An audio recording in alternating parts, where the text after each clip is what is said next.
जून 2025 current affairs. हाल ही में केंद्रीय गृह मंत्री ने राष्ट्रीय हल्दी बोर्ड एनटीबी के मुख्यालय का उद्घाटन किस भारतीय राज्य में किया? तेलंगाना में। राष्ट्रीय हल्दी बोर्ड का उद्घाटन तेलंगाना में किया गया क्योंकि यह राज्य हल्दी उत्पादन में महत्वपूर्ण योगदान देता है। तेलंगाना विशेष रूप से निजामाबाद क्षेत्र भारत में हल्दी की खेती व्यापार के लिए जाना जाता है।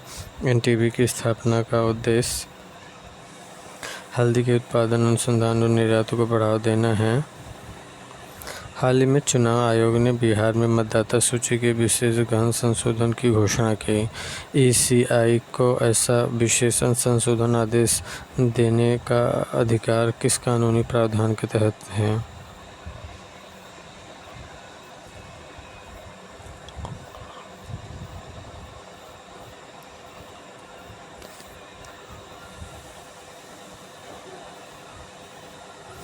जनप्रतिनिधि अधिनियम 1950 की धारा 21(3) के तहत है। जन प्रतिनिधित्व अधिनियम 1950 की धारा 21(3) भारतीय चुनाव आयोग को मतदाता सूची के विशेष संशोधन का आदेश देने का अधिकार प्रदान करती है। यह प्रावधान सुनिश्चित करता है कि मतदाता सूची सटीक, अपडेटेड रहे, जिससे स्वतंत्र और निष्पक्ष चुनाव संभव हो सके।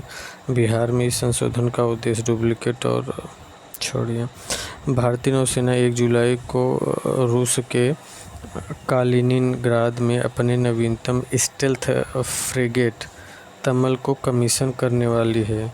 तमल किस उन्नत युद्धपोत संवर्ग से संबंधित है? तमल जो है ना,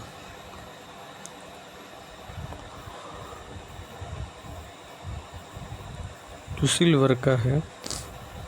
तमल तुसिल वर्ग का एक स्टेल्थ फ्रिगेट है जो भारत और रूस के बीच रक्षा सहयोग का हिस्सा है। तुसिल वर्ग के युद्धपोत उन्नत तकनीक और स्टेल्थ विशेषताओं से लैस हैं जो भारतीय नौसेना की समुद्री सुरक्षा क्षमता को बढ़ाते हैं। हाल ही में WHO ने तंबाकू उपयोग को कम करने के लिए MPOWR उपायों पर ध्यान केंद्रित करते हुए वैश्विक तंबाकू महामारी 2025 रिपोर्ट जारी की। भारत को इस पहल के तहत किस श्रेणी के लिए पुरस्कार मिला?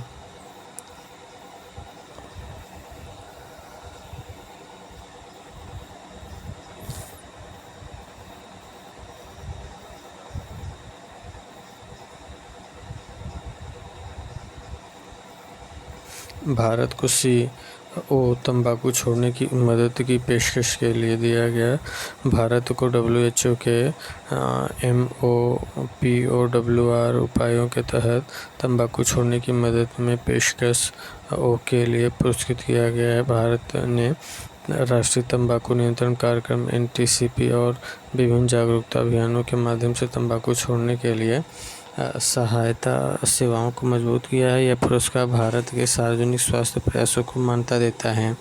हाल ही में विश्व मौसम विज्ञान संगठन ने अपनी एशिया में जलवायु की स्थिति रिपोर्ट 2024 जारी की, जिससे क्षेत्र में गंभीर जलवायु प्रभावों का प्रकाश डाला गया। रिपोर्ट के अनुसार 2024 में एशिया का तापमान 30 वर्ष के औसत से कितना ऊपर था?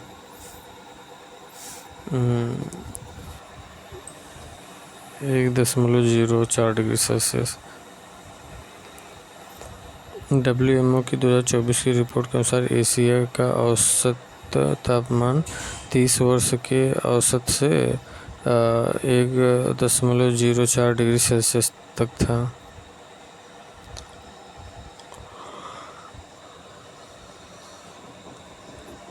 जलवायु परिवर्तन के कारण क्षेत्र में बढ़ते तापमान और चरम मौसमी घटनाओं को दर्शाता है कि यह डेटा जलवायु परिवर्तन के प्रभावों को कम करने के लिए तत्काल कार्रवाई की आवश्यकता को रेखांकित करता है।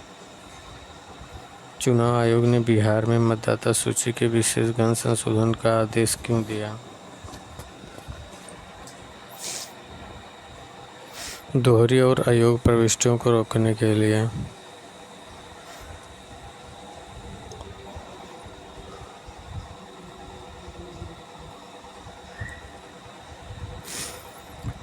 Tigers outside of tiger reserve pilot योजना शुरू करने का प्राथमिक तर्क क्या है? प्राथमिक तर्क है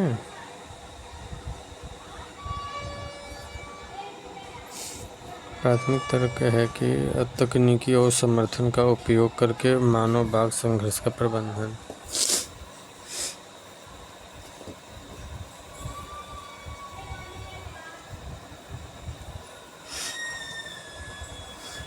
इस योजना का उद्देश्य टाइगर रिजर्व के बाहर रहने वाले बाघों के कारण होने वाले मानव वन्यजीव संघर्ष को कम करना है।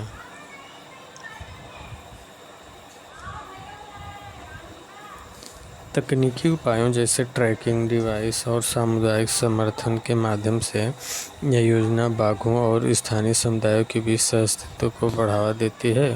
यह भारत की वन्यजीव संरक्षण रणनीति का हिस्सा है।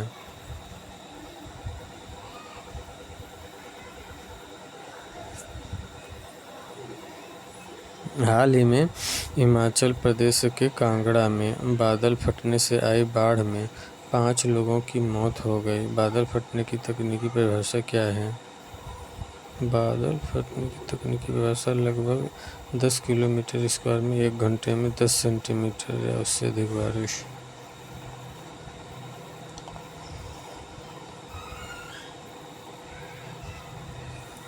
बादल फटना को परिभाषित करते हैं 10 किलोमीटर स्क्वायर में 1 घंटे में 10 सेंटीमीटर या उससे अधिक बारिश। बादल फटने की परिभाषा एक छोटे क्षेत्र में लगभग 10 किलोमीटर स्क्वायर में 1 घंटे के भीतर 10 सेंटीमीटर या अधिक तीव्र वर्षा के रूप में की जाती है।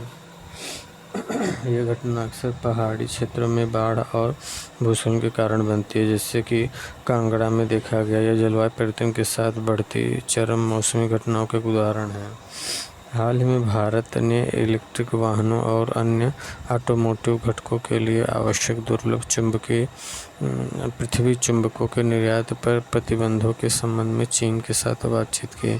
दुर्लभ पृथ्वी तत्वों का सबसे बड़ा भंडार किस देश के पास है? चीन के पास लगभग 90% ज़्यादा है। चीन के पास विश्व के सबसे बड़ा दुर्लभ पृथ्वी तत्व रेयर अर्थ मेटल्स के भंडार हैं,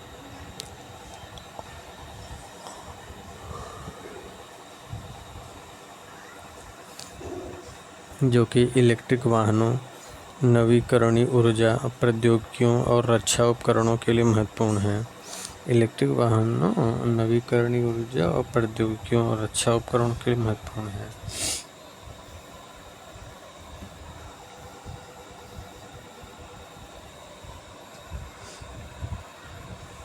यह स्थिति वैश्विक आपूर्ति श्रृंखला में चीन की प्रमुख भूमिका को दर्शाती है, जिसके कारण भारत जैसे देश वैकल्पिक स्रोतों की तलाश कर रहे हैं। हाल ही में शंघाई सहयोग संगठन के रक्षा मंत्रियों की बैठक किंगदाओ, चीन में हुई, लेकिन भारत द्वारा जम्मू और कश्मीर में पहलगाम आतंकी हमले का उल्लेख न करने वाले मसौदे पर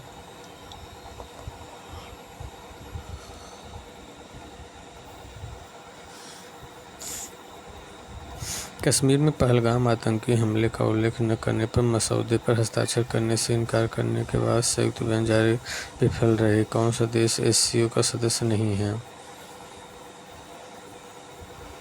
मंगोलिया नहीं। एससीओ का शंघाई सहयोग संगठन एससीओ के सदस्य देशों में भारत, चीन, रूस अन्य शामिल हैं, लेकिन मंगोलिया केवल एक पर्यवेक्षक देश है, न कि पूर्ण सदस्य है। भारत ने पहलगाम आतंकी हमले का उल्लेख न होने के कारण संयुक्त बयान पर हस्ताक्षर नहीं किया, जो भारत की आतंकवाद के खिलाफ मजबूत नीति को दर्शाता है। हाल ही में भारत ने 2025 संयुक्त राष्ट्र सतत विकास लक्ष्य में 99वां स्थान प्राप्त किया है। संयुक्त राष्ट्र ने 2015 में कितने सतत विकास लक्ष्यों को अपनाया है? संयुक्त राष्ट्र ने 2015 में कितने सतत विकास लक्ष्यों को अपनाया है?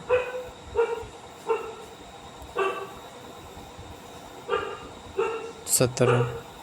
संयुक्त राष्ट्र ने 2015 से 30 तक एजेंडा के तहत 17 सतत विकास लक्ष्यों को अपनाए हैं, जिनमें गरीबी उन्मूलन, शिक्षा और पर्यावरण संरक्षण जैसे क्षेत्र शामिल हैं। भारत का 99वां स्थान दर्शाता है कि देश ने कुछ क्षेत्रों में प्रगति की है, लेकिन कई लक्ष्यों को प्राप्त करने के लिए और प्रयासों की आवश्यकता है। हाल ही में भारतीय रिजर्व बैंक ने छोटे वित्त बैंकों के लिए प्राथमिकता क्षेत्र ऋण मानदंडों को शिथिल किया ताकि ऋण देने में लचीलापन और परिसंपत्ति विविधीकरण में सुधार हो सके।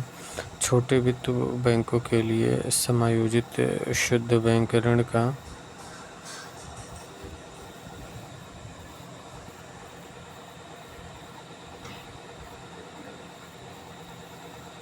नया प्राथमिक ऋण लक्ष्य कितने प्रतिशत है? 60% है। भारतीय रिजर्व बैंक ने छोटे वित्त बैंकों के लिए प्राथमिक क्षेत्र ऋण लक्ष्य को 75% से घटाकर 60% कर दिया है। यह कदम छोटे बैंकों को अधिक लचीलापन प्रदान करता है ताकि वे अपने ऋण पोर्टफोलियो को वित्त दे सकें और वित्तीय समावेशन को बढ़ा दे सकें। हाल ही में भारत ने 2009 के बाद से सबसे जल्दी दक्षिण पश्चिम मानसून की शुरुआत दर्ज की, जिसमें केरल सबसे पहले बारिश प्राप्त करने वाला राज्य था। केरल को सबसे पहले मानसून बारिश प्राप्त करने में कौन सी भौगोलिक दशा मदद करती है?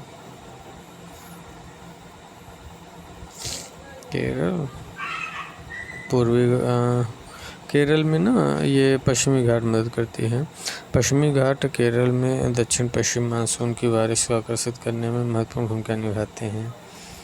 ये पहाड़ियाँ हवाओं को ऊपर की ओर धकेलती हैं, जिससे बादल बनते हैं और भारी वर्षा होती है। यह भौगोलिक विशेषता केरल को भारत में मानसून का प्रवेश द्वार बनाती हैं।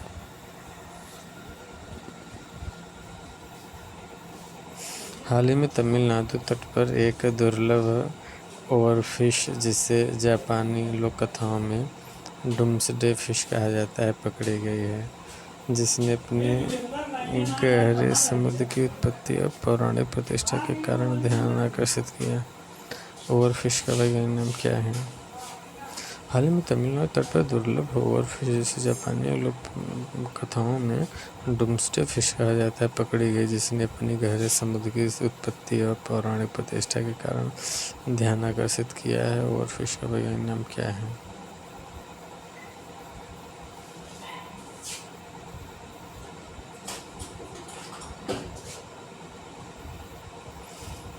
रेगालेकस ग्लिसने। ओवरफिश जिसका वैज्ञानिक नाम रेगालेकस ग्लिसने है। ओवरफिश जिसका वैज्ञानिक नाम रेगालेकस ग्लिसने है, एक गहरे समुद्र में रहने वाली मछली है जो अपनी लंबी रिबन जैसी संरचना के लिए जानी जाती है। जापानी लोक कथा में से प्राकृतिक आपदाओं का संकेत माना जाता है, हालांकि वैज्ञानिक रूप से इसका कोई प्रमाण नहीं है, बस मान्यताएं हैं।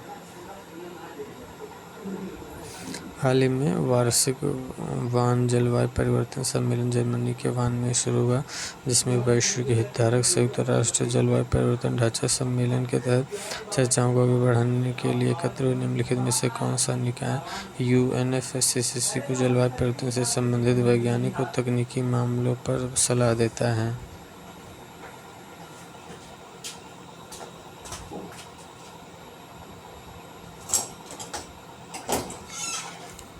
वैज्ञानिक और तकनीकी सलाह के लिए सहायक निकाय। वैज्ञानिक और तकनीकी सलाह के लिए सहायक निकाय है। वैज्ञानिक और तकनीकी सलाह के लिए सहायक निकाय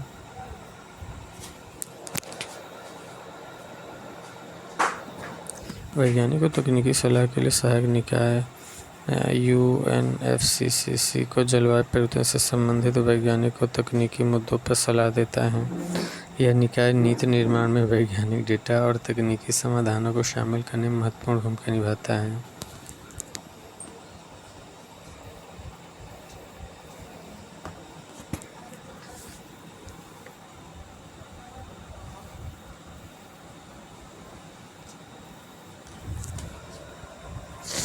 हाल ही में एयर इंडिया विमान दुर्घटना के बाद मॉन्ट्रियल कन्वेंशन चर्चा में आया, जिसमें पीड़ितों के परिवारों को मुआवजा के प्रावधानों द्वारा नियंत्रित होता है। भारत ने 2009 में इसके 91वें सदस्य के रूप में संधि पर हस्ताक्षर किया। मॉन्ट्रियल कन्वेंशन को किस अंतर्राष्ट्रीय निकाय ने अपनाया है? अंतर्राष्ट्रीय नागरिक उड्डयन संगठन ने।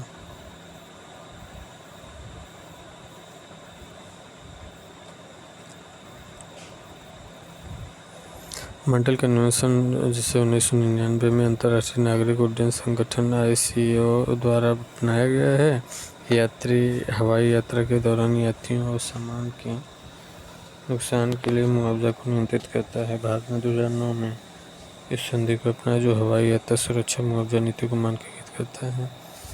हाल ही में 2025 G7 नेताओं का शिखर सम्मेलन कनाडा के कनानाइस्कस में आयोजित हुआ, जहां वैश्विक नेताओं ने मध्य पूर्व तनाव और द्विपक्षीय संबंधों को गहरा करने पर चर्चा की। भारत और कनाडा ने राजनयिक संबंधों को बहाल करने पर सहमति जताई। कौन सा देश G7 सदस्य नहीं है? ऑस्ट्रेलिया नहीं है। G7 में Canada, France, Germany, Italy, Japan, United kingdom, संयुक्त राज्य अमेरिका शामिल हैं। G7 में ना कनाडा है, फ्रांस है, जर्मनी है, इटली है, जापान है, यूनाइटेड किंगडम है और संयुक्त राज्य अमेरिका है।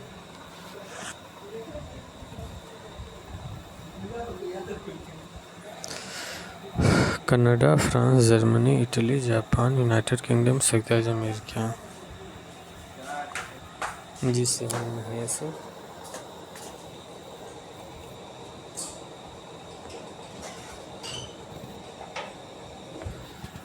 हाल ही में जनजातीय मामलों के मंत्रालय ने 500 से अधिक जिलों में जनजातीय कल्याण योजनाओं जैसे PM जनमन और धरती आबा अभियान को लागू करने के लिए राष्ट्रव्यापी अभियान शुरू किया। जनजातीय गौरव वर्ष की जनजातीय स्वतंत्रता सेनानी जयंती को स्मरण करता है, वही बिरसा मुंडा है। और कौन होगा? जनजातीय गौरव बिरसा मुंडा।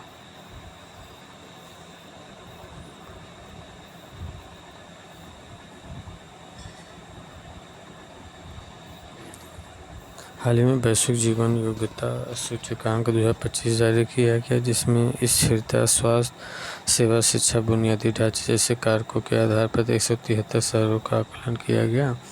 कोपेनहेगन शीर्ष पर रहा, जबकि दिल्ली और मुंबई 141वें स्थान पर रहा। वैश्विक जीवन योग्यता सूचकांक कौन सा संगठन प्रकाशित करता है?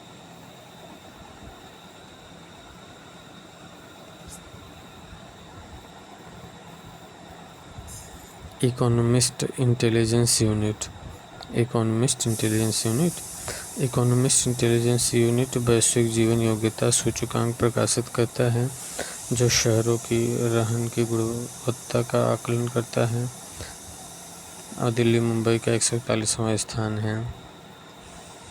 हाल ही में वैश्विक आतंकवाद सूचकांक 2025 ने भारत आतंकवादी घटनाओं में वृद्धि की सूचना दी, जिसमें 66 देश प्रभावित हुए। 2018 के बाद सबसे अधिक भारत 14वें स्थान पर रहा, जबकि बुर्किना फासो शीर्ष पर रहा। वैश्विक आतंकवाद सूचकांक कौन जारी करता है? वैश्विक आतंकवाद जो है ना, अर्थशास्त्र और शांति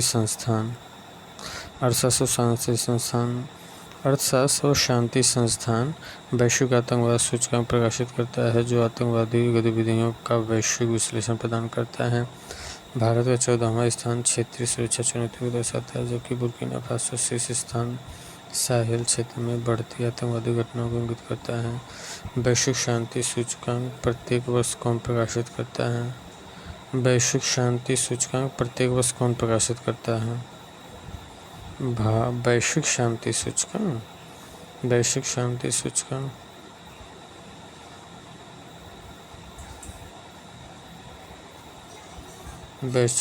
सूचकांक अर्थशास्त्र और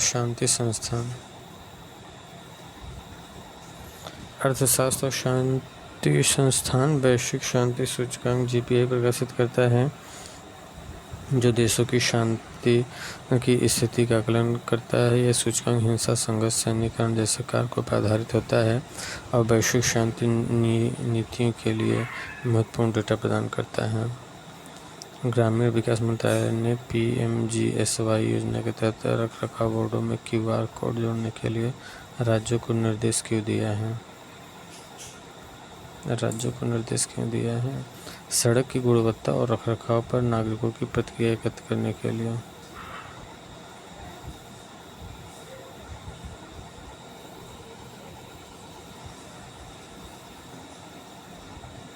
सड़क की गुणवत्ता और रखरखाव पर नागरिकों की प्रतिक्रिया एकत्र करने के लिए। PMGSY प्रधानमंत्री ग्राम सड़क योजना के तहत QR कोड का उपयोग नागरिकों से सड़क की गुणवत्ता और रखरखाव पर प्रतिक्रिया एकत्र करने के लिए किया जाता है। यह पारदर्शिता जवाबदेही को बढ़ाता है, जिससे ग्रामीण सड़क बुनियादी ढांचे की गुणवत्ता में सुधार होता है। ईरान की हालिया धमकी कि वह इजरायल के साथ तनाव के बीच परमाणु प्रशासन NPT से बाहर निकल सकता है।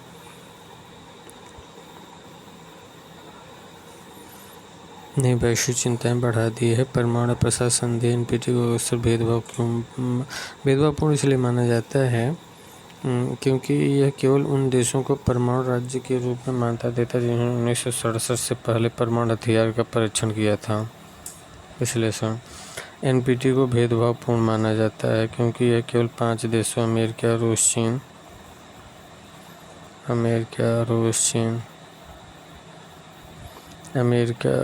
चीन, ब्रिटेन, फ्रांस को, जिन्होंने सबसे पहले परमाणु हथियारों का परीक्षण किया था, परमाणु राज्य के रूप में मान्यता देता है।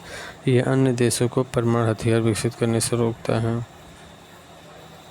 हाल ही में कर्नाटक से भोपाल को वन विहार चिड़ियाघर में लाया गया। एक किंग कोबरा मर गया। किंग कोबरा, जिससे प्रजाति स्थानांतरण पर चिंता बढ़ी। यह कदम वैज्ञानिक रूप से क्यों गलत था?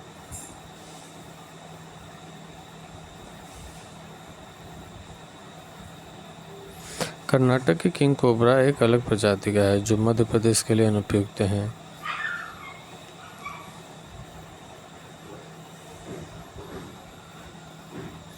हाल ही में HAL को इसरो के SSLV, जो छोटे उपग्रह मिशनों के लिए बनाया गया है, के व्यावसायीकरण का अनुबंध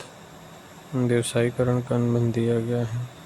पहले की तुलना में SSLV में कक्षा की सटीकता बढ़ाने के लिए एक अद्वितीय अंतिम चरण शामिल है। SSLV वास्तुकला में वेलोसिटी ट्रिमिंग मॉड्यूल की भूमिका को निम्नलिखित में से कौन सबसे अच्छा वर्णन करता है? यह उपग्रह को कक्षा में तैनात करने से पहले उसकी गति को ठीक करता है।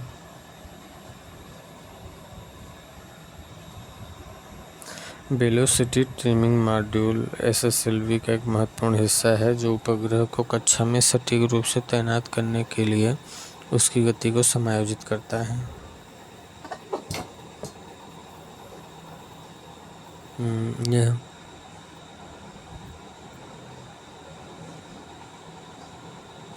तकनीकी छोटे उपग्रहों के लिए सटीकता को बढ़ाती है। इसरो की अंतरिक्ष प्रौद्योगिकी में प्रगति को दर्शाता है।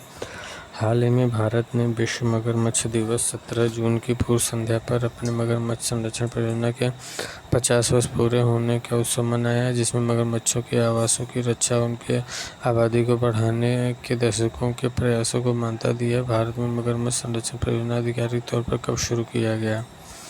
ये 1975 में मगरमच्छ संरक्षण परियोजना 1975 में शुरू किया गया। वैश्विक सूखा आउटलुक 2025 जारी किया गया, जिसमें पानी की कमी और जलवायु से संबंधित जोखिमों पर बढ़ती चिंताओं पर प्रकाश डाला गया। यह रिपोर्ट किस संगठन ने जारी किया? आर्थिक सहयोग और विकास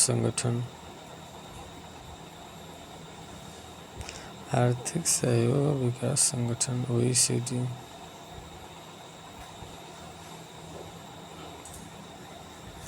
OECD ने वैश्विक सूखा आउटलुक 2025 जारी किया, जो जलवायु परिवर्तन के कारण बढ़ते सूखे और पानी की कमी की जोखिमों को रेखांकित करता है। यह रिपोर्ट नीति निर्माताओं के लिए जल प्रबंधन जलवायु अनुकूल रणनीति विकसित करता है।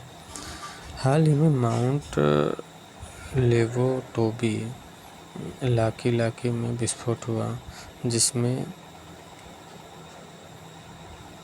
जिसने क्षेत्र की ज्वालामुखी गतिविधि पर वैश्विक ध्यान आकर्षित किया।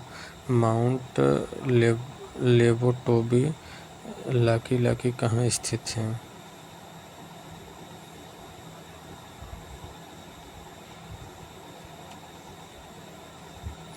ये फ्लोरेंस द्वीप इंडोनेशिया में है।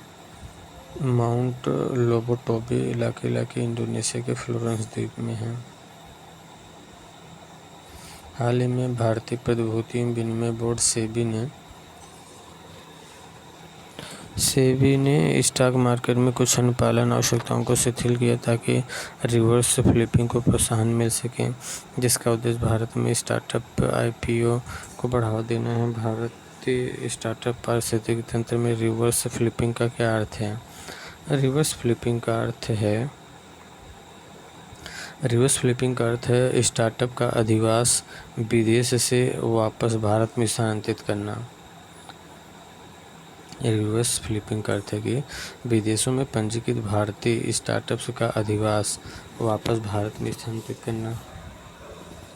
सेबी का यह कदम भारतीय स्टॉक मार्केट में स्टार्टअप्स के लिए आईपीओ प्रोत्साहित करता है, जिससे घरेलू पूंजी बाजार को मजबूती मिलती है।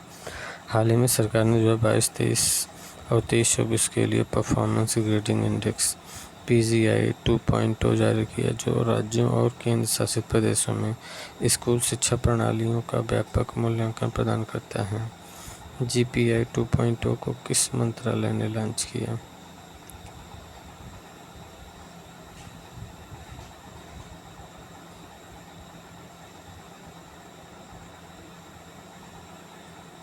शिक्षा मंत्रालय ने PGI 2.0 लॉन्च किया, जो स्कूल शिक्षा की गुणवत्ता, पहुंच और परिणामों का मूल्यांकन करता है। यह सूचकांक राज्यों को उनकी शिक्षा प्रणाली में सुधार के लिए दिशा निर्देश प्रदान करता है, जिससे राष्ट्रीय शिक्षा नीति लक्ष्यों को प्राप्त करने में मदद मिलती है।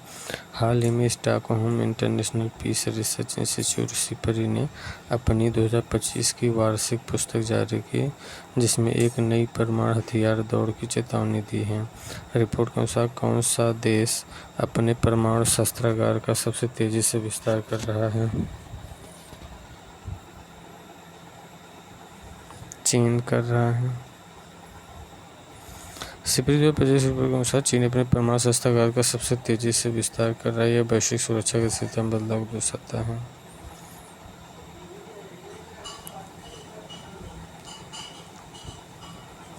अपनी सैन्य क्षमताओं को बढ़ा रहा है। यह स्थिति वैश्विक परमाणु निरस्त्रीकरण प्रयासों के लिए चुनौती पेश करती है। हाल ही में C. ने अपने समर्थ कार्यक्रम के तहत 18 स्टार्टअप्स को अनुदान प्रदान किया। निम्नलिखित में से कौन सा संगठन इस कार्यक्रम का कार्यान्वयन भागीदार है?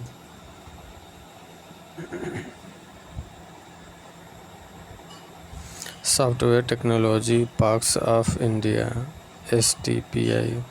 सॉफ्टवेयर टेक्नोलॉजी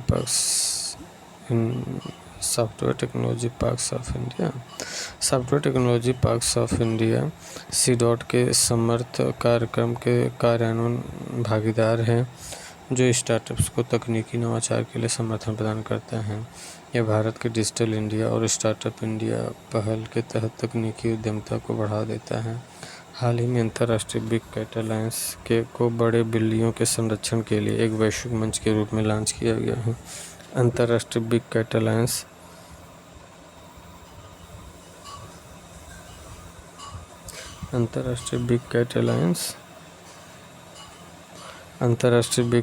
कितनी बड़ी बिल्ली प्रजातियों के संरक्षण प्रयासों को शामिल करता है?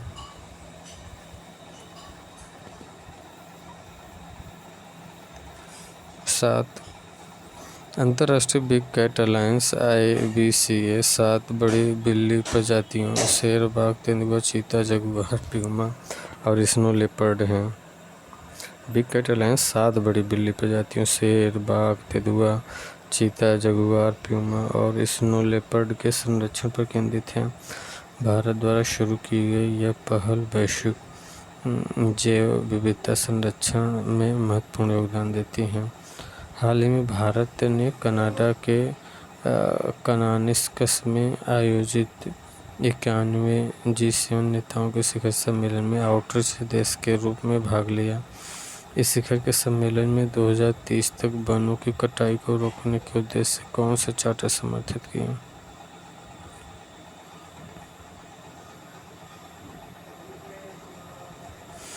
कनानिस्कस wild fire charter. Kananaskis wild fire charter 2030 तक वनों की कटाई को रोकने और जंगल की आग को नियंत्रित करने के लिए G7 शिखर सम्मेलन में समर्थित किया गया। यह जलवायु परिवर्तन और वन संरक्षण के लिए वैश्विक सहयोग का हिस्सा है।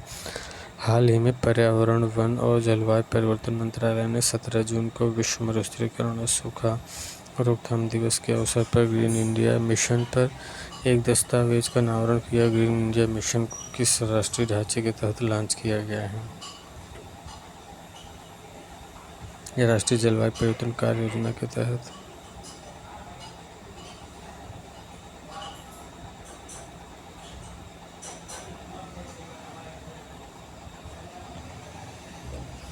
ग्रीन इंडिया मिशन राष्ट्रीय जलवायु परिवर्तन कार्य योजना के तहत शुरू किया गया था, जिसका उद्देश्य वन क्षेत्र को बढ़ाना और जलवायु परिवर्तन के प्रभावों को कम करना है। यह भारत की पर्यावरणीय स्थिति रणनीति का हिस्सा है। हाल ही में SPARC का उपयोग पहली बार एडिनाइड स्टिक कार्सिनोमा, एक दुर्लभ कैंसर को लार ग्रंथियों और सिर गर्दन क्षेत्र को प्रभावित करता है, के इलाज के लिए किया गया। SPARC का पूर्ण रूप क्या है? Step and shoot ProtonArc. Step and shoot ProtonArc. Step and shoot ProtonArc एक उन्नत रेडियोथेरेपी तकनीक है जो कैंसर के उपचार में सटीकता और प्रभावशीलता को बढ़ाती है। यह तकनीक विशेष रूप से दुर्लभ कैंसर जैसे एडिनाइड सिस्टिक कार्सिनोमा के लिए उपयोगी है, जो चिकित्सा के क्षेत्र में महत्वपूर्ण प्रगति है। हाल ही में फ्लिपकार्ट ने बैंकों और NBFC के साथ साझेदारी से आगे बढ़कर अपने स्वयं के ऋण संचालन को सुपर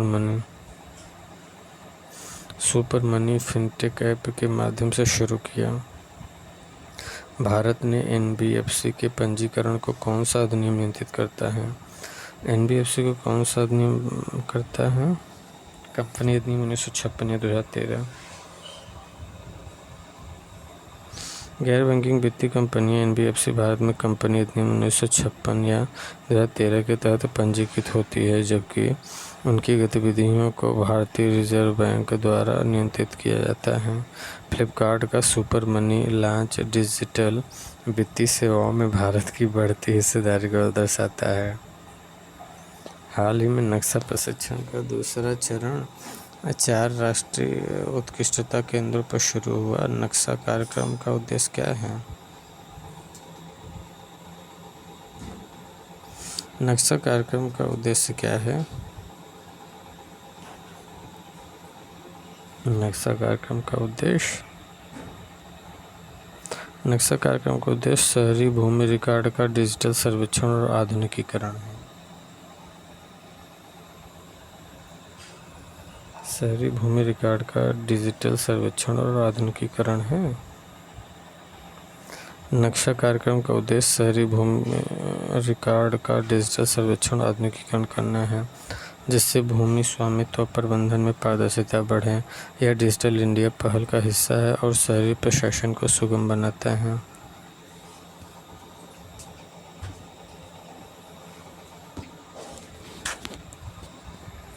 हाल ही में राष्ट्रीय बेंचमार्क में शिक्षा का मूल्यांकन करने वाली SDG 4 स्कोरकार्ड प्रोग्रेस रिपोर्ट जारी की गई।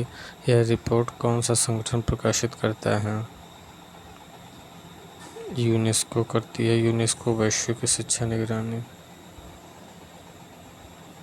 यूनेस्को की वैश्विक शिक्षा निगरानी team SDG 4 score card progress report.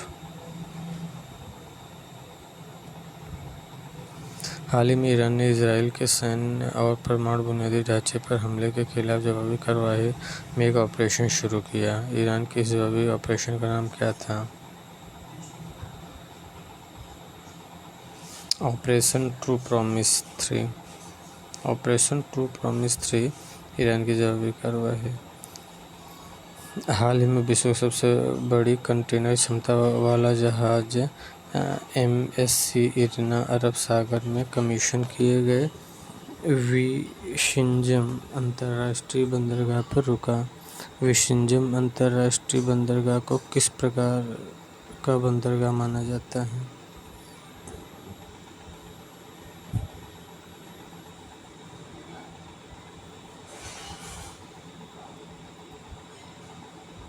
Transshipment बंदरगाह माना जाता है। विशिंजम अंतर्राष्ट्रीय बंदरगाह एक ट्रांसशिपमेंट बंदरगाह है जो बड़े कंटेनर जहाज़ों से माल को छोटे जहाज़ों में स्थानांतरित करने के लिए डिज़ाइन किया गया है। यह भारत की समुद्री व्यापार लॉजिस्टिक में महत्वपूर्ण भूमिका निभाता है।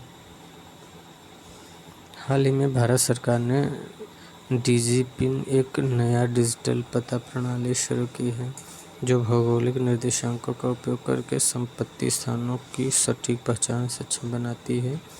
DigiPin कोड की वर्ण लंबाई क्या है?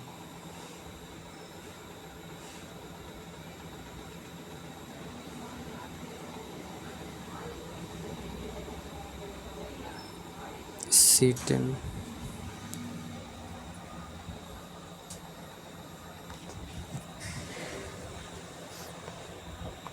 DigiPin एक 10 अंकी डिजिटल पता प्रणाली है।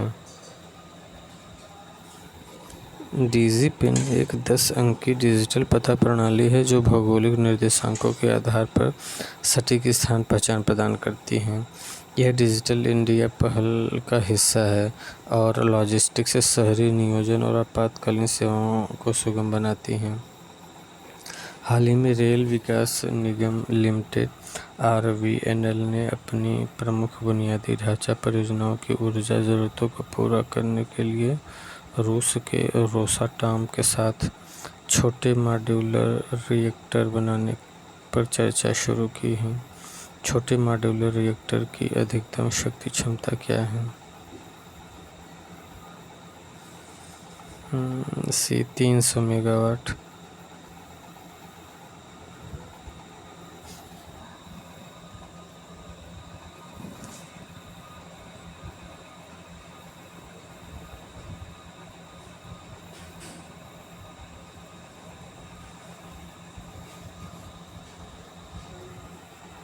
छोटे मॉड्यूलर रिएक्टर की अधिकतम शक्ति क्षमता 300 मेगावाट है। ये रिएक्टर छोटे मॉड्यूलर डिज़ाइन के साथ ऊर्जा उत्पादन के लिए उपयुक्त हैं और पारंपरिक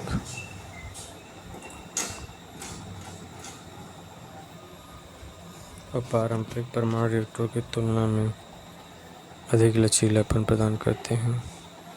हाल ही में कृषि और किसान कल्याण मंत्रालय ने क्रॉपिक नामक एक अध्ययन शुरू किया जो AI और खेत की तस्वीरों का उपयोग करके फसल स्वास्थ्य की निगरानी और मध्यम मौसम के नुकसान का आकलन करता है। क्रॉपिक का पूर्ण रूप क्या है? क्रॉपिक का पूर्ण रूप है वास्तविक समय अवलोकन और फसलों की तस्वीरों का संग्रह। क्रॉपिक एक AI आधारित पहल है जो फसलों की निगरानी और नुकसान के आकलन के लिए उपयोगी है।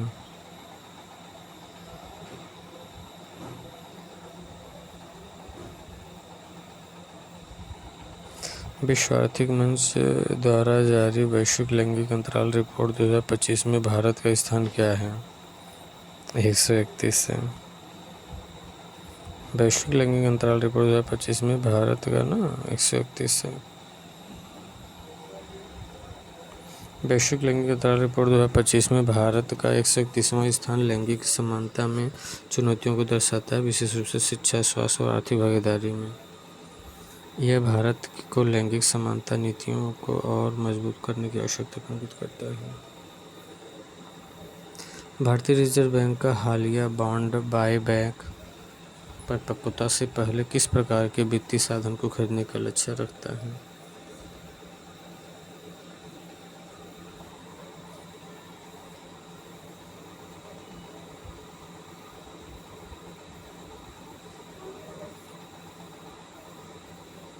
सरकारी प्रतिभूतियां। भारतीय रिजर्व बैंक का बॉन्ड बायबैक सरकारी प्रतिभूतियों को परिपक्वता से पहले खरीदने का लक्ष्य रखता है। यह बाजार में तरलता को प्रबंधित करने और ब्याज दरों को नियंत्रित करने का एक उपाय है।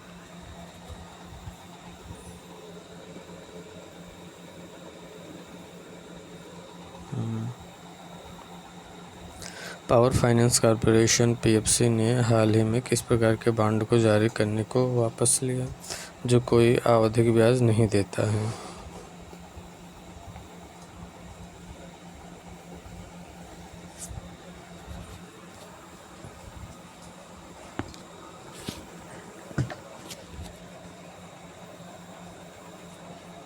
Floating rate bond, zero coupon bond, treasury bill, convertible bond. B, zero coupon bond. Zero coupon bond परिपक्वता तक कोई आवधिक ब्याज नहीं देते हैं, बल्कि छूट पर जारी किए जाते हैं और परिपक्वता पर पूर्ण मूल्य का भुगतान करते हैं। पीएफसी ने इस प्रकार के बॉन्ड को वापस लिया, जो बाजार की स्थिति और वित्तीय रणनीति को दर्शाता है। प्रसिद्ध नर्तकी सोनल मानसिंह को हाल ही में असम द्वारा निम्नलिखित में से किस सांस्कृतिक पुरस्कार से सम्मानित किया गया?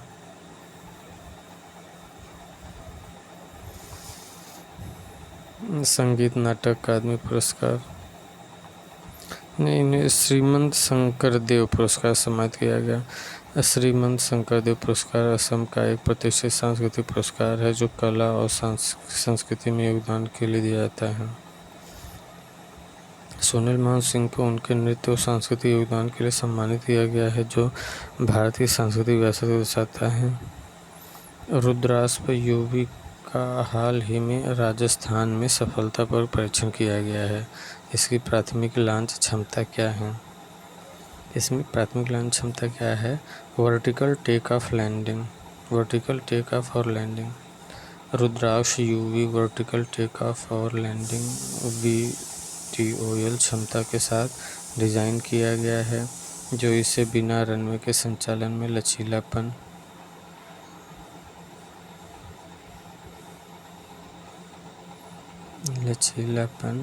प्रदान करता है। यह भारत की रक्षा प्रौद्योगिकी में प्रगति को दर्शाता है। हाल ही में सोलर ऑर्बिटर ने सूर्य के ध्रुवों की पहली छवियां खींची, जिससे इसके चुंबकीय क्षेत्र की समझ बढ़ी। इस मिशन को किन 2 एजेंसियों ने लॉन्च किया?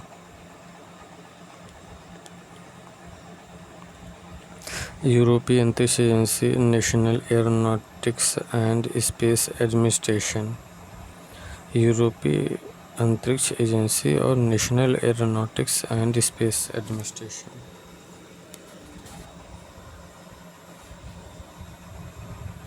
सोलर ऑर्बिटर मिशन यूरोपीय अंतरिक्ष एजेंसी और नासा द्वारा संयुक्त रूप से लॉन्च किया गया।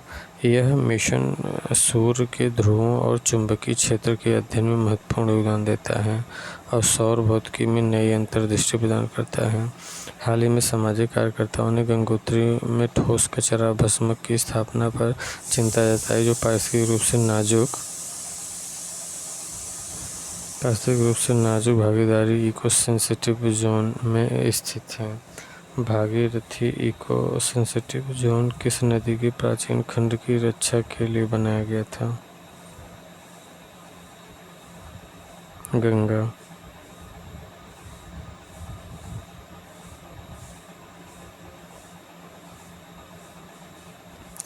Bhagirathi eco sensitive zone Ganga नदी के प्राचीन खंड की रक्षा के लिए बनाया गया। विशेष रूप से गंगोत्री क्षेत्र में ठोस कचरा भस्म की स्थापना से इस नाजुक पारिस्थितिकी तंत्र को खतरा हो सकता है, जिससे पर्यावरण चिंताएं बढ़ी। हाल ही में दुर्लभ घटना जिसमें एक प्रमुख चंद्र स्थिरता स्ट्रॉबेरी मून के साथ मेल खाती थी, उत्तरी गोलार्ध के कुछ हिस्सों में एक शानदार खगोलीय घटना बन गई। प्रमुख चंद्र स्थिरता कितने समय में होती है? प्रमुख चंद्र स्थिरता कितने वर्ष की होती है? 18.6 वर्ष की होती है। प्रमुख चंद्र स्थिरता 18.6 वर्षों में होती है, जब चंद्रमा की कक्षा पृथ्वी के आकाश में अपनी अधिकतम और न्यूनतम स्थिति तक पहुंचती है। यह खगोलीय घटना स्ट्रॉबेरी मून के साथ संयोग से एक दुर्लभ दृश्य बनाती है। हाल ही में दक्षिण कश्मीर में यूरेशियन ऊदबिलाव की दुर्लभ उपस्थिति दर्ज की गई, जो भारत में विविध आवासों में प्रजाति की मौजूदगी को दर्शाती है। यूरेशियन ऊदबिलाव लुट्रा किन महाद्वीप के मूल रूप में पाया जाता है? ये यूरोप, एशिया और अफ्रीका में पाया जाता है।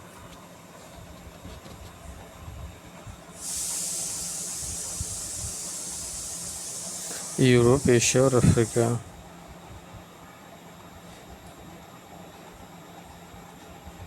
यूरेशियन ऊदबिलाव लुट्रा यूरोप, एशिया और अफ्रीका के विभिन्न जलवायु और आवासों में पाया जाता है।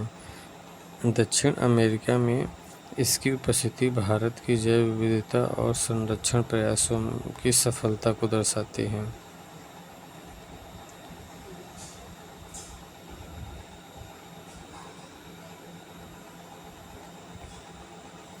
हाल ही में भारत ने फ्रांस के नीस में आयोजित IALA परिषद के दूसरे सत्र में उपाध्यक्ष के रूप में भाग लिया, जो समुद्री नौवहन सुरक्षा को बढ़ावा देने में अपनी सक्रिय भूमिका को दर्शाता है। 2025 तक अंतर्राष्ट्रीय समुद्री सहायता संगठन की नई स्थिति क्या है?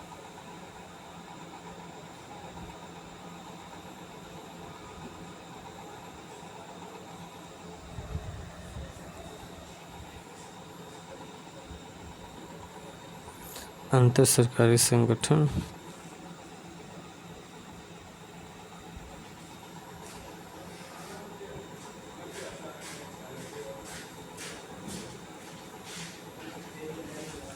2025 तक अंतर्राष्ट्रीय समुद्री सहायता संगठन IALA को अंतर सरकारी संगठन के रूप में मान्यता दी गई है, जो पहले एक गैर सरकारी संगठन था। यह परिवर्तन वैश्विक समुद्री नौवहन सुरक्षा को बढ़ावा देने में इसकी भूमिका को मजबूत करता है। भारत की उपाध्यक्ष के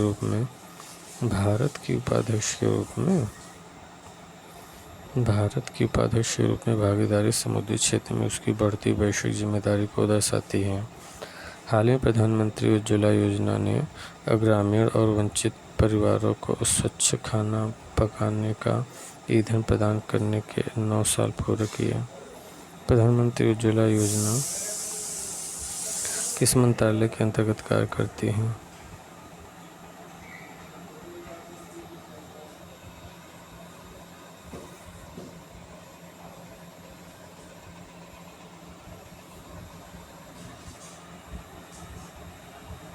पेट्रोलियम और प्राकृतिक गैस मंत्रालय। प्रधानमंत्री उज्ज्वला ये तो जानते हैं, मुफ्त बिजली। हाल ही में अंतर्राष्ट्रीय शुभांशु शुक्ला ने घोषणा की कि वे अंतर्राष्ट्रीय अंतरिक्ष स्टेशन पर टार्डीग्रेड्स पर एक प्रयोग करेंगे।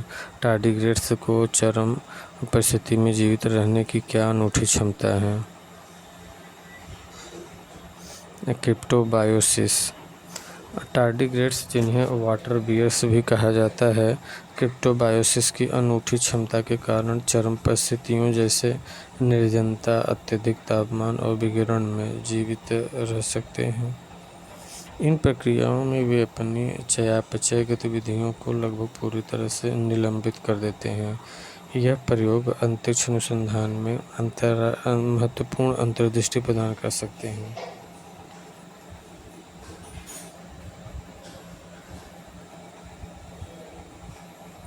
हाल ही में असम की राज्य ने संदिग्ध अवैध आप्रवासियों को निष्कासित करने के लिए प्रशासनिक आदेशों का उपयोग करके विदेशी ट्रिब्यूनल को बाईपास करने का प्रस्ताव दिया, जिसने कानूनी ढांचे और संवैधानिक सुरक्षा पर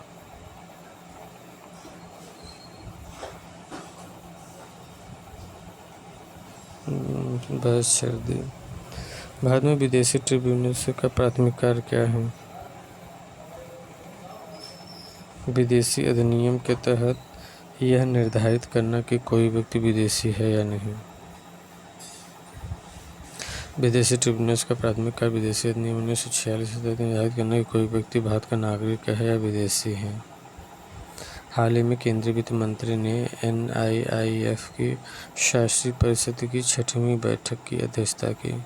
राष्ट्रीय निवेश और बुनियादी ढांचा कोष सेबी के साथ किस प्रकार के निवेश वाहन के रूप में पंजीकृत है? बी श्रेणी वैकल्पिक निवेश कोष। बी श्रेणी मतलब द्वितीय वैकल्पिक निवेश कोष। राष्ट्रीय निवेश और बुनियादी ढांचा कोष NIIF सेबी के साथ श्रेणी वैकल्पिक निवेश कोष AIF के साथ के रूप में पंजीकृत। यह कोष भारत के बुनियादी ढांचा क्षेत्र में निवेश को बढ़ावा देता है। हाल ही में प्रधानमंत्री ने भारत की स्वतंत्रता संग्राम और जनजातीय सशक्तिकरण में भगवान बिरसा मुंडा की भूमिका के लिए उन्हें श्रद्धांजलि अर्पित की है। मुंडा विद्रोह, जिसे उलगुलान के नाम से भी जाना जाता है, किन वर्षों में हुआ था?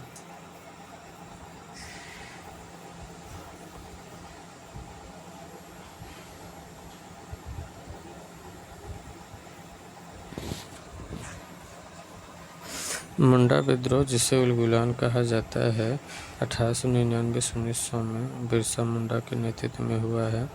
यह जनजातीय समुदायों के अधिकारों और ब्रिटिश उपनिवेशवाद के खिलाफ एक महत्वपूर्ण आंदोलन था, जो भारत के स्वतंत्रता संग्राम का हिस्सा था।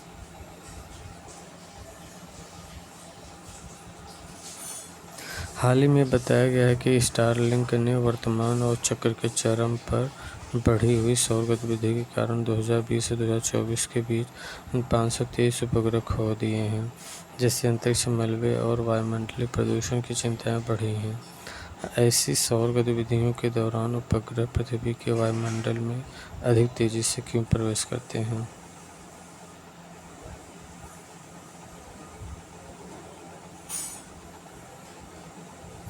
भूचुंबकीय तूफानों से वायुमंडलीय खिंचाव। भूचुंबकीय तूफानों से वायुमंडलीय खिंचाव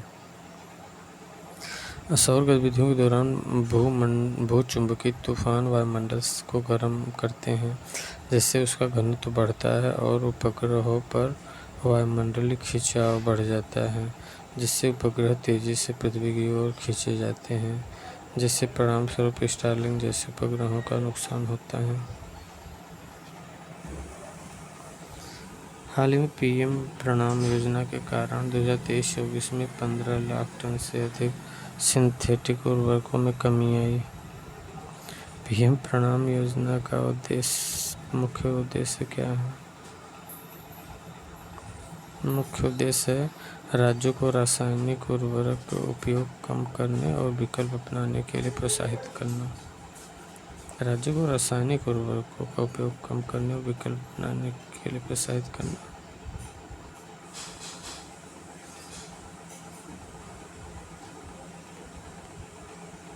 PM प्रणाम योजना का उद्देश्य रासायनिक उर्वरकों के उपयोग को कम करना और जैविक और वैकल्पिक उर्वरकों को बढ़ावा देना है। यह पर्यावरणीय स्थिरता और मिट्टी की सेहत को बढ़ाने के लिए महत्वपूर्ण है। हाल ही में केंद्र ने SPMEPCI योजना के लिए दिशा निर्देश जारी किए हैं। इस योजना का प्राथमिक उद्देश्य क्या है? इस योजना का प्राथमिक उद्देश्य है इलेक्ट्रिक यात्री कारों के घरेलू विनिर्माण को बढ़ावा देना। इलेक्ट्रिक यात्री कारों के घरेलू विनिर्माण को बढ़ावा देना।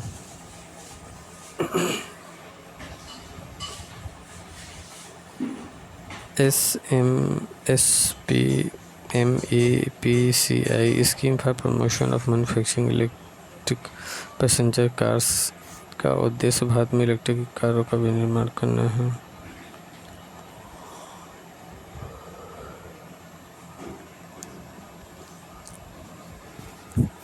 हाल ही में भारतीय रिजर्व बैंक ने 2024-25 में भारत के शुद्ध प्रत्यक्ष विदेशी निवेश FDI में तीव्र गिरावट की सूचना दी। प्रत्यक्ष विदेशी निवेश की मुख्य विशेषता क्या है? प्रत्यक्ष विदेशी निवेश की मुख्य विशेषता क्या है?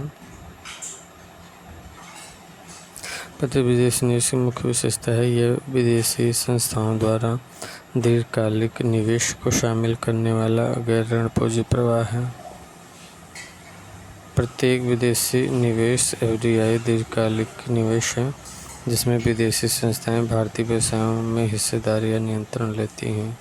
यह गैर ऋण पूंजी प्रवाह है जो भारत की आर्थिक 2024-25 में गिरावट वैश्विक आर्थिक अनिश्चितताओं को दर्शाती है।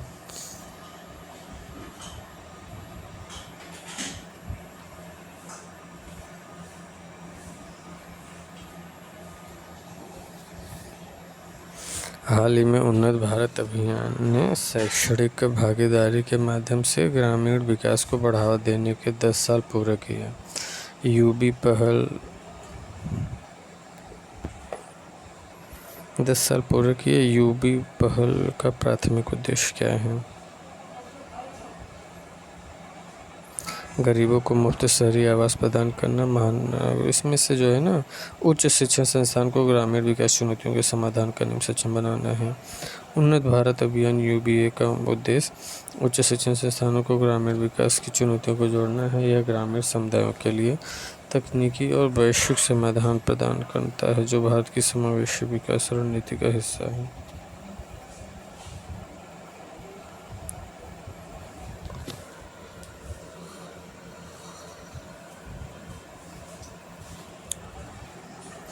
निम्नलिखित में से कौन सा देश 2025 के लिए UNSC की तालिबान प्रतिबंध समिति का अध्यक्ष नियुक्त किया गया है?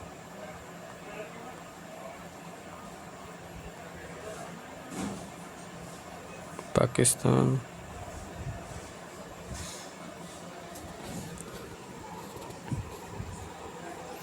पाकिस्तान 2025 के लिए संयुक्त राष्ट्र सुरक्षा परिषद की तालिबान प्रतिबंध समिति का अध्यक्ष नियुक्त किया गया। यह नियुक्ति क्षेत्रीय भू राजनीतिक और अफगानिस्तान में तालिबान से संबंधित नीतियों पर प्रभाव डाल सकती है।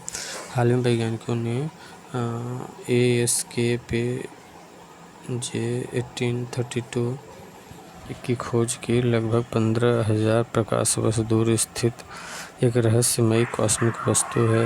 यह किस प्रकार की खगोलीय वस्तु से संबंधित है? लंबी अवधि रेडियो ट्रांजिएंट। लंबी अवधि रेडियो ट्रांजिएंट ये AKSP इतना जो है ना, एक लंबी अवधि रेडियो ट्रांजिएंट है जो रेडियो तरंगों में अस्थायी उत्सर्जन करने वाली खगोलीय वस्तु है। इसकी खोज खगोल विज्ञान में नई अंतर्दृष्टि प्रदान करती है, विशेष रूप से ब्रह्मांडीय घटनाओं के अध्ययन में।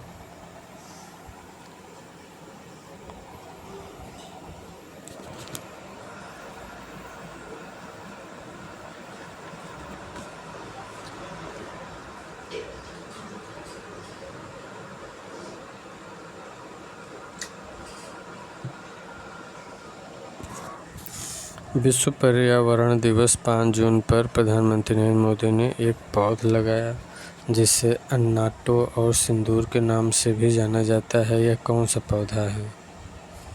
विश्व पर्यावरण दिवस 5 जून पर प्रधानमंत्री नरेंद्र मोदी ने एक पौधा लगाया है जिसे अन्नाटो और सिंदूर के नाम से भी जाना जाता है। यह कौन सा पौधा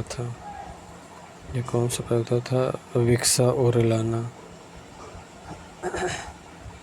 बिक्सा और एलाना। बिक्सा और एलाना, जिसे अन्नाटो या सिंदूर के नाम से भी जाना जाता है, एक पौधा है जिनके बीजों से प्राकृतिक रंग प्राप्त होता है। विश्व पर्यावरण दिवस पर इसे लगाने का प्रतीकात्मक महत्व पर्यावरण संरक्षण और स्थानीय प्रजातियों को बढ़ावा देने से है। हाल ही में पराग्वे के राष्ट्रपति सैंटियागो पेना पलासियोस 3 दिवसीय राज्य की यात्रा पर भारत आए। इसमें भारत और दक्षिण अमेरिकी व्यापार ब्लॉक मार्कोसुर के बीच बढ़ते संबंधों पर प्रकाश डाला गया है। निम्नलिखित में से कौन सा देश मार्कोसुर का सदस्य नहीं है?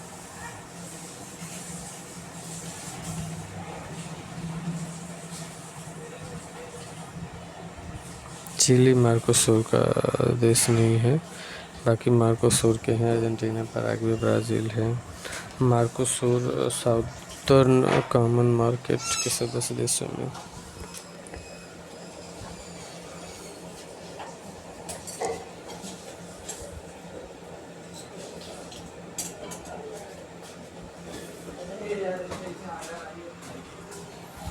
मार्कोसुर के सदस्य देशों में अर्जेंटीना, ब्राज़ील, पैराग्वे और उरुग्वे शामिल हैं। मार्कोसुर के सदस्य देशों में अर्जेंटीना, ब्राज़ील, पैराग्वे और उरुग्वे शामिल हैं।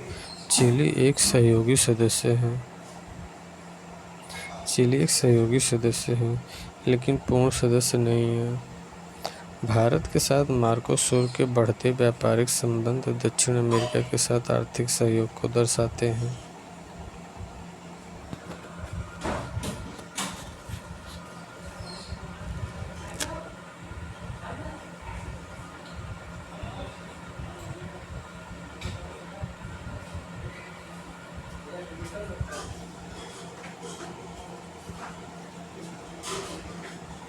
हाल ही में केरल पुलिस ने 19 अगस्त 2024 को जस्टिस हेमा समिति की रिपोर्ट जारी होने के बाद 35 यौन उत्पीड़न मामलों को हटा दिया।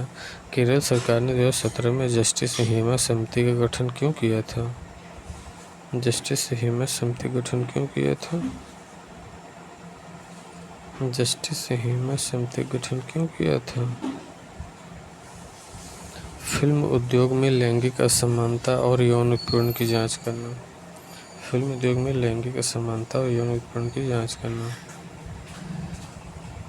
जस्टिस हेमा समिति का गठन 2017 में केरल सरकार द्वारा मलयालम फिल्म उद्योग में लैंगिक असमानता यौन उत्पीड़न के मुद्दों की जांच के लिए बनाया था। हाल ही में भारतीय रिजर्व बैंक RBI ने नकद आरक्षित अनुपात CRR को 100 आधार अंकों को घटाकर 3% कर दिया है ताकि बैंकिंग प्रणाली में तरलता बढ़ाई जा सके। CRR बनाए रखने का मुख्य उद्देश्य क्या है? हाल ही में भारतीय रिजर्व बैंक RBI ने नकद आरक्षित अनुपात 100 आधार अंकों से घटाकर 3% कर दिया ताकि बैंकिंग प्रणाली में तरलता बढ़ाई जा सके। CRR बनाए रखने का मुख्य उद्देश्य क्या है? CRR बनाए का मुख्य उद्देश्य है मुद्रास्फीति को नियंत्रित करना और तरलता प्रबंधन करना।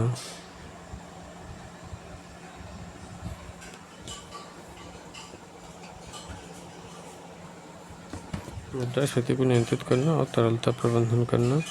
नकद आरक्षित अनुपात CRR बैंकों को भारतीय रिजर्व बैंक के पास जमा रखने के लिए आवश्यक नकदी अनुपात है। इसका मुख्य उद्देश्य मुद्रास्फीति को नियंत्रित करना और बैंकिंग प्रणाली में तरलता प्रबंधन करना है। CRR में कमी से बैंकों के पास उधार देने के अधिक धन उपलब्ध होता है। हाल ही में पर्यावरण मंत्रालय ने राष्ट्रीय प्लास्टिक कचरा रिपोर्टिंग पोर्टल लॉन्च किया है। इस पोर्टल का प्राथमिक उद्देश्य क्या है? इस पोर्टल का प्राथमिक उद्देश्य है राष्ट्रव्यापी प्लास्टिक कचरा प्रबंधन को ट्रैक और रिपोर्ट करना है। राष्ट्रीय प्लास्टिक कचरा रिपोर्टिंग पोर्टल सिंपल है।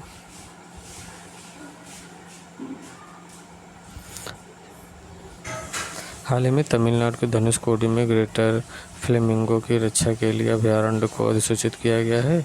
दक्षिण एशिया का एकमात्र ग्रेटर फ्लेमिंगो प्रजनन स्थल कहाँ है? ये ग्रेटर रण ऑफ कच्छ में है। दक्षिण एशिया की एकमात्र ग्रेटर फ्लेमिंगो प्रजनन स्थल गुजरात में ग्रेटर रण ऑफ कच्छ में है। तमिलनाडु में धनुषकोडी अभयारण्य में इस प्रजाति के संरक्षण में एक महत्वपूर्ण कदम है। हाल ही में भारतीय चुनाव आयोग ने इंडेक्स कार्ड और रिपोर्ट तैयार करने के लिए एक तकनीकी आधारित प्रणाली शुरू की। इंडेक्स कार्ड का मुख्य उद्देश्य क्या है? इंडेक्स कार्ड का मुख्य उद्देश्य है निर्वाचन क्षेत्र स्तरीय चुनाव डेटा।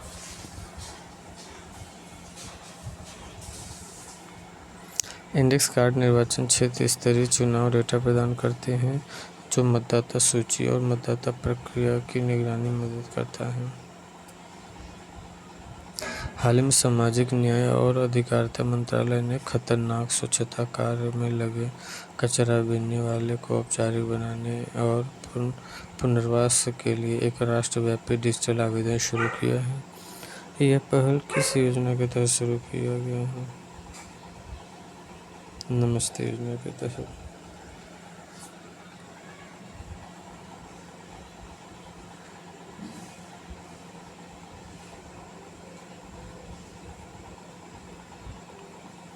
नमस्ते योजना का कचरा बीनने वालों नमस्ते योजना का उद्देश्य कचरा बीनने वालों और स्वच्छता कर्मचारियों को औपचारिक बनाना और उनके लिए सुरक्षित कार्य परिस्थितियां प्रदान करना है।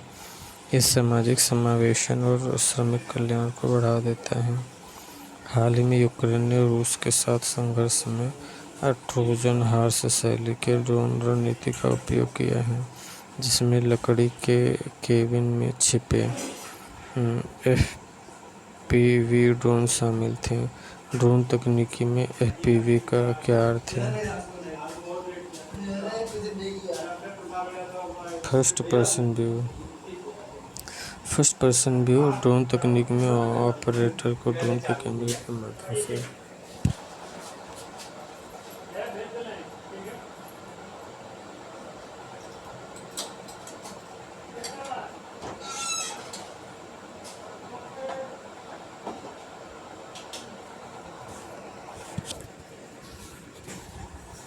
फर्स्ट पर्सन व्यू ड्रोन तकनीक में ऑपरेटर को ड्रोन के कैमरे के माध्यम से वास्तविक समय में दृश्य प्रदान करता है, जिससे कि सटीक नियंत्रण और संचालन संभव होता है। यूक्रेन का यह उपयोग सैन्य रणनीति में ड्रोन प्रौद्योगिकी की बढ़ती भूमिका को दर्शाता है।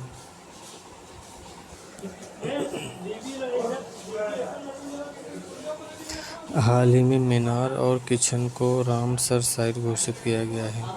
किचन आर्द्रभूमि विशेष रूप से किस पक्षी प्रजाति के लिए जानी जाती है? किचन आर्द्रभूमि ये डेमो इसेल क्रेन के लिए जानी जाती है। किचन आर्द्रभूमि राजस्थान में डेमो इसेल क्रेन के लिए प्रसिद्ध है, जो हर साल सर्दी में वहां प्रवास करते हैं। रामसर साइट के रूप में आपकी मान्यता जैव विविधता संरक्षण और आर्द्रभूमि की सुरक्षा को दर्शाती है।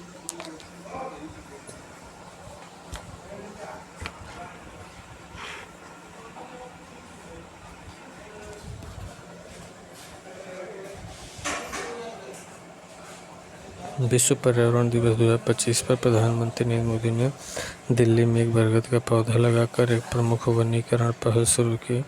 यह पर्यावरणीय परियोजना एक ऐतिहासिक पर्वत श्रृंखला को पुनर्जनन करने के लिए शुरू की गई। इसका नाम क्या है? हिमालयन वन पुनरुद्धार मिशन।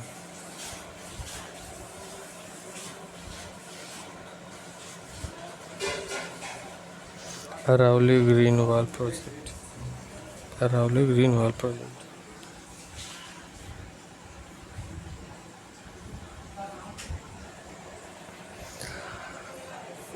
ग्रीन वॉल प्रोजेक्ट का उद्देश्य अरावली पर्वत श्रृंखला के वन क्षेत्र को पुनर्जनन करना और पर्यावरण स्थिरता को बढ़ावा देना। यह अब जलवायु परिवर्तन और मरुस्थलीकरण से निपटने के लिए भारत की पर्यावरण रणनीति का हिस्सा है।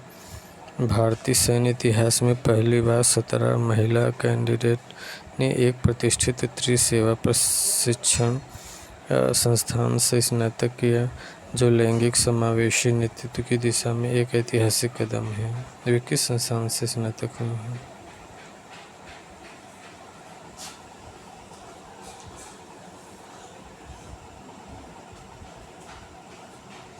राष्ट्रीय रक्षा अकादमी से। राष्ट्रीय रक्षा अकादमी एनडीए में पहली बार महिला कैडेट्स का स्नातक होना भारतीय सशस्त्र बलों में लैंगिक समावेशन को दर्शाता है।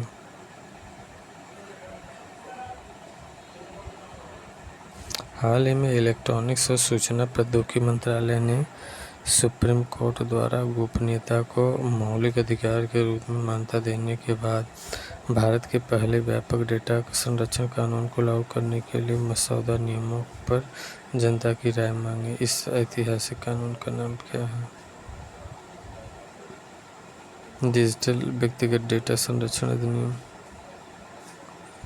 डिजिटल व्यक्तिगत डेटा संरक्षण अधिनियम।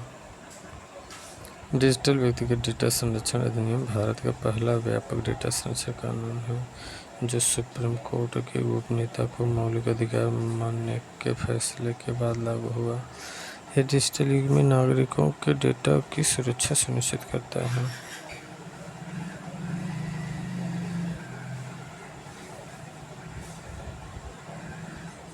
हाल ही में भारत का वित्त वर्ष 2024-25 के लिए राजकोषीय घाटा जीडीपी का 4.8% बताया गया है। राजकोषीय घाटा क्या दर्शाता है?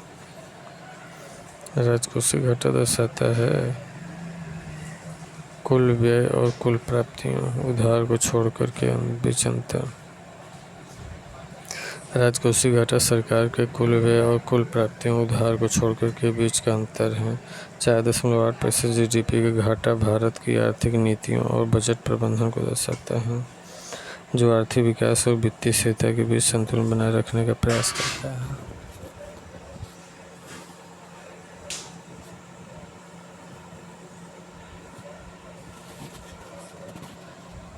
हाल ही में तेलंगाना सरकार ने कावल और तडोबा अंधारी टाइगर रिजर्व को जोड़ने वाले टाइगर कॉरिडोर क्षेत्र को संरक्षण रिजर्व घोषित किया है। इस नव घोषित रिजर्व का नाम क्या है?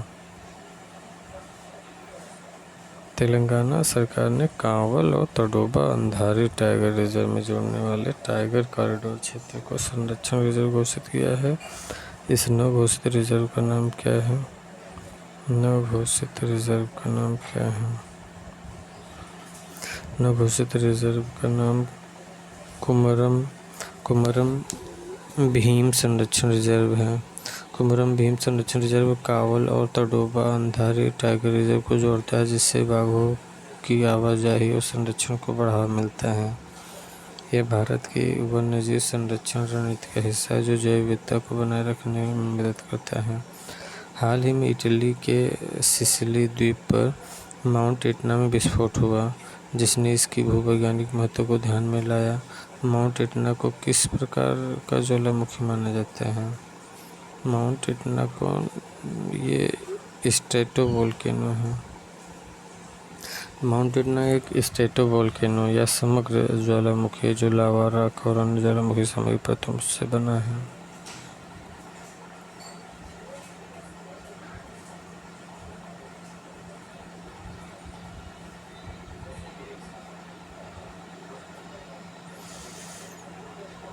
यूरोप का सबसे सक्रिय ज्वालामुखी है और भूवैज्ञानिक अध्ययन के लिए महत्वपूर्ण है। हाल ही में सिंगापुर में वार्षिक सांग्रीला डायलॉग आयोजित हुआ है जिससे रक्षा सेना नेताओं ने प्रमुख रणनीति और सुरक्षा चुनौतियों पर चर्चा की।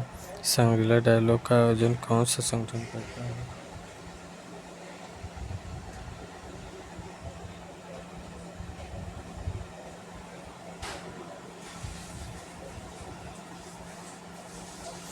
अंतर्राष्ट्रीय रणनीति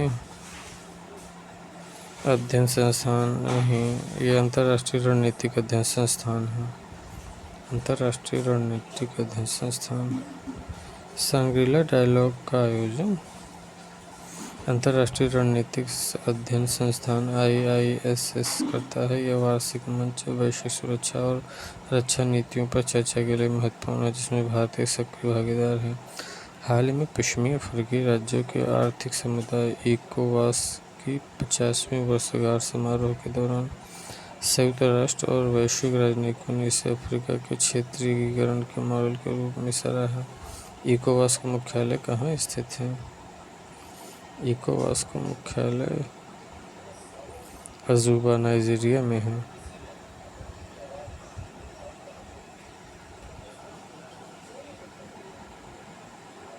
इकोवास मुख्यालय अबूजा नाइजीरिया में है। यह संगठन पश्चिमी अफ्रीकी देशों के बीच आर्थिक और राजनीतिक सहयोग को बढ़ावा देता है। क्षेत्रीय एकीकरण महत्वपूर्ण भूमिका निभाता है। डाक विभाग ने हाल ही में DHRUVA एक राष्ट्रीय स्तर की पहल शुरू की है जो अद्वितीय डिजिटल पते प्रदान करती है। DHRUV का प्राथमिक उद्देश्य क्या है? डिजिटल डाक टिकट, भौगोलिक कोडित डिजिटल पते, भौगोलिक कोडित डिजिटल पते,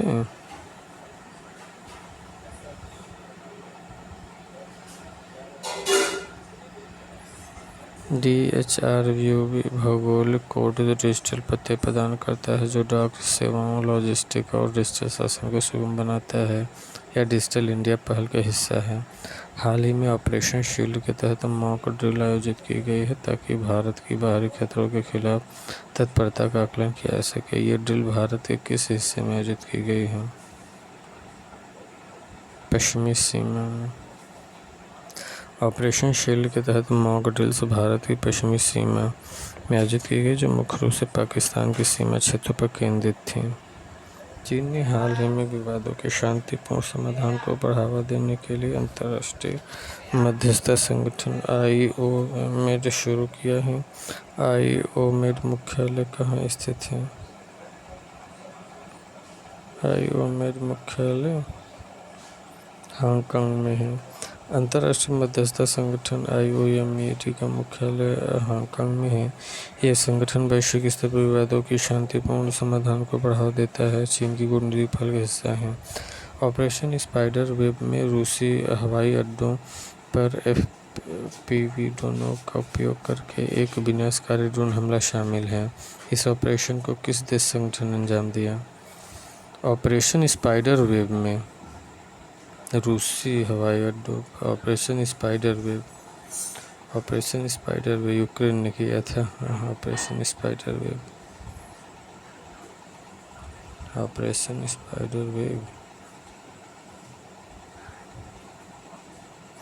ऑपरेशन स्पाइडर वेब यूक्रेन द्वारा रूसी हवाई अड्डों पर ड्रोन हमले के लिए शुरू किया गया था। यह यूक्रेन रूस संघर्ष में ड्रोन प्रौद्योगिकी के बढ़ते उपयोग को दर्शाता है।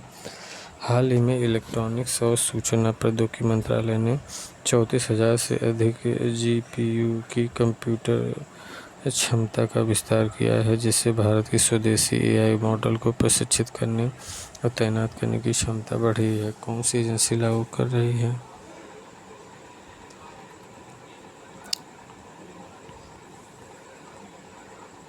ये इंडिया AI कर रहा है। इंडिया AI मिशन इलेक्ट्रॉनिक्स और सूचना प्रौद्योगिकी मंत्रालय के तहत स्वदेशी AI मॉडल के विकास और तैनाती, कंप्यूट क्षमता का विस्तार कर रहा है। यह भारत की डिजिटल और तकनीकी आत्मनिर्भरता को बढ़ाने की दिशा में एक महत्वपूर्ण कदम है।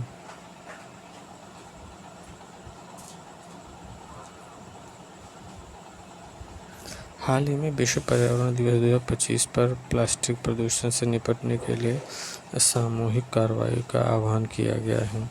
विश्व पर्यावरण दिवस 2025 का मुख्य फोकस क्या था?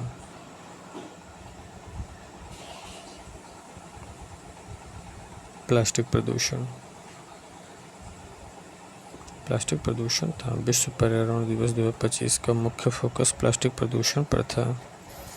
विश्व पर्यावरण दिवस 2025 का मुख्य फोकस प्लास्टिक प्रदूषण पर था जो संयुक्त राष्ट्र पर्यावरण कार्यक्रम यूनेप द्वारा आयोजित किया गया है। यह दिवस वैश्विक स्तर पर प्लास्टिक कचरे के प्रभावों को कम करने और सतत समाधानों को बढ़ावा देने पर केंद्रित था जिसमें समुद्री पारिस्थितिकी तंत्रों की रक्षा शामिल है।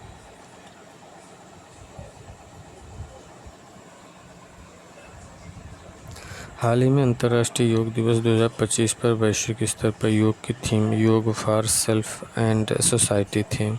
अंतर्राष्ट्रीय योग दिवस किस तारीख को मनाया जाता है? 21 जून को।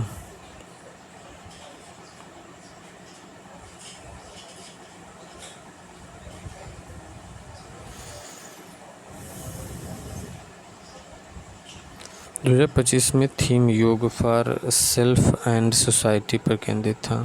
2025 में थीम क्या योग फॉर सेल्फ एंड सोसाइटी पर केंद्रित था। हाल ही में G7 शिखर सम्मेलन में 2025 में वैश्विक आर्थिक और पर्यावरणीय मुद्दों पर चर्चा हुई। 2025 G7 शिखर सम्मेलन कहाँ संपन्न हुआ? G7 तो ये कनाडा में हुआ, कनानासिस्कस कनाडा, जहाँ तनाव, जलवायु परिवर्तन, द्विपक्षीय संबंधों पर चर्चा हुई। भारत को आउटरीच देश के रूप में।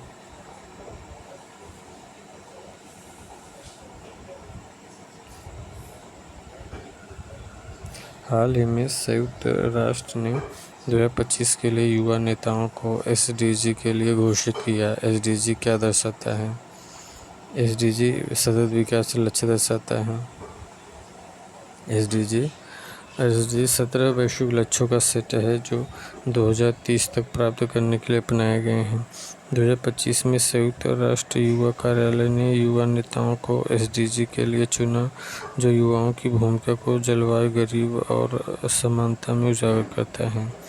हाल ही में सिडनी विश्वविद्यालय के भौतिक विज्ञानियों ने एक परमाणु में कंपनियों को उलझाकर क्वांटम कंप्यूटिंग में सफलता प्राप्त की। ये सफलता किस क्षेत्र में है?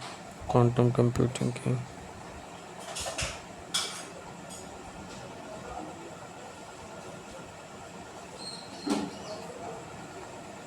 Quantum computing.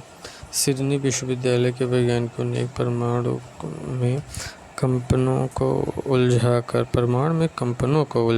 क्वांटम कंप्यूटिंग में प्रगति की, जो क्वांटम राज्यों को नियंत्रित करने में मदद करता है। यह क्वांटम प्रौद्योगिकी में एक महत्वपूर्ण कदम है जो भविष्य में कंप्यूटिंग को तेज और शक्तिशाली बनाएगा।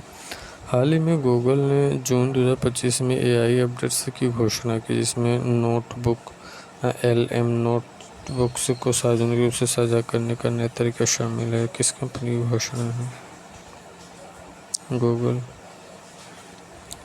गूगल ने जून 2025 में AI मोड के साथ खोजने के तरीके नोटबुक LM में सार्वजनिक साझाकरण की घोषणा की। AI प्रौद्योगिकी में गूगल की निरंतर नवाचार को दर्शाता है, जो उपयोगकर्ता अनुभव को बेहतर बनाता है। हाल ही में जून 2025 में समुद्री पारिस्थितिक तंत्र की रक्षा के लिए एक अंतर्राष्ट्रीय कानून प्रगति हुई। ये किस सम्मेलन का हिस्सा था? एक समुद्री सम्मेलन का हिस्सा था। जून 2025 में समुद्री सम्मेलन ने उच्च समुद्रों के 30% की रक्षा के लिए एक नए अंतर्राष्ट्रीय कानून की प्रगति की, जो समुद्री पारिस्थितिक तंत्रों के लिए एक जीत थी। यह वैश्विक पर्यावरण संरक्षण के लिए महत्वपूर्ण कदम थी। हाल ही में भारतीय अर्थव्यवस्था अप्रैल-जून तिमाही 6 से 7% के बीच बढ़ी। यह अनुमान किसने जारी किया है? वित्त मंत्रालय। अप्रैल-जून 2025 में भारतीय अर्थव्यवस्था 6 से 7% बढ़ी, जो वैश्विक चुनौतियों के बावजूद मजबूत दर्शाती है। मुद्रास्फीति 2.1% तक गिर गई, जो अर्थव्यवस्था की स्थिरता को इंगित करती है। हाल ही में भारत के सेवा निर्यात जून 2025 में 12% बढ़े, जबकि आयात 5% बढ़ा। निर्यात जून 2025 में 12% बढ़े हैं निर्यात, जबकि आयात 5%। यह डेटा किसने जारी किया है? RBI ने। भारतीय रिजर्व बैंक के अनुसार जून 2025 में सेवा निर्यात USD 32 बिलियन तक पहुंचे, जो 12% की वृद्धि दर्शाता है। यह भारत की सेवा क्षेत्र की मजबूती है, वैश्विक मांग को इंगित करता है। हाल ही में भारत की औद्योगिक उत्पादन जून 2025 में 1.5% बढ़ा, मुख्य रूप से विनिर्माण से प्रेरित। GIP क्या दर्शाता है? हाल ही में भारत की औद्योगिक उत्पादन जून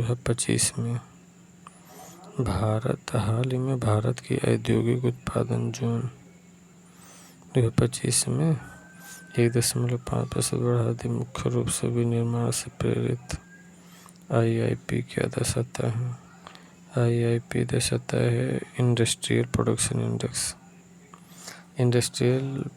इंडेक्स। IIP जून 2025 में 15% बढ़ा, जिससे विनिर्माण 3.9% बढ़ा।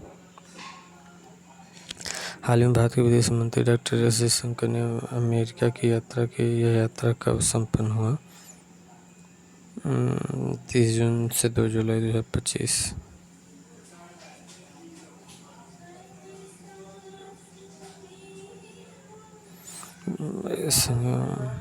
30 जून से 2 जुलाई 2025 तक रूस में द्विपक्षीय संबंधों, व्यापार, सुरक्षा मुद्दों पर चर्चा हुई।